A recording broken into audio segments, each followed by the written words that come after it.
मैं पवन दास अपने गुरुदेव के आशीर्वाद से इन सभी तमाम कथित धर्मगुरुओं से शास्त्रों के आधार पर ज्ञान चर्चा के लिए तैयार हूं, और यदि ज्ञान से नहीं मानेंगे तो मैं पवन दास अपने इष्ट सतगुरु रामपाल जी भगवान की भक्ति की शक्ति से भी पूर्णतया साबित कर दूंगा कि वर्तमान में धरती पर यदि कोई एकमात्र पूर्ण गुरु और पूर्ण परमात्मा है तो सिर्फ सतगुरु रामपाल जी हैं, जिनकी भक्ति और शक्ति के आगे ब्रह्मा विष्णु महेश तो छोड़िए, दुर्गा जी, काल और महाकाल भी ऊंट के मुंह में जीरे के समान नहीं है।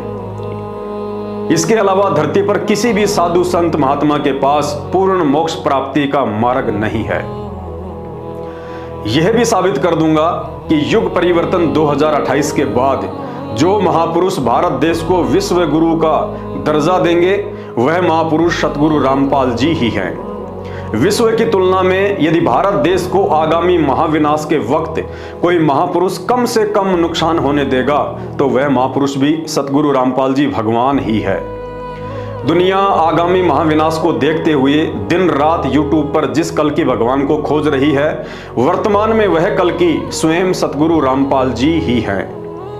युग परिवर्तन 2028 तथा महाविनाश के बाद जिस महापुरुष के हाथों में पूरे विश्व की बागडोर होगी,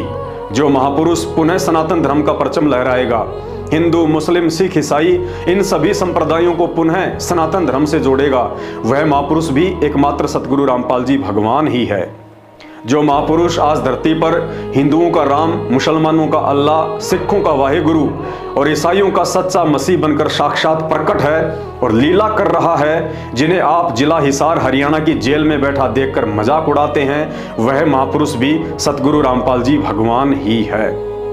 और जिस लीलाधर दिव्य महापुरुष पूर्ण ब्रह्म परमात्मा सतगुरु रामपाल जी भगवान को समझना देवी देवताओं के वश की बात नहीं है, फिर उन्हें आप और हमारे जैसे कलयुगी सामान्य प्राणी भला कैसे समझ सकते हैं। उन्हें वही प्राणी समझ सकता है जिस पर वे स्वयं अपनी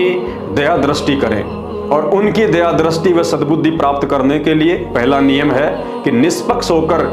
अपने आप को धर्म व जात पात के घटिया बंधनों से कुछ समय के लिए दूर रखकर ध्यान से कुछ दिन यूट्यूब पर उनके सत्संग सुनेंगे और विचार करेंगे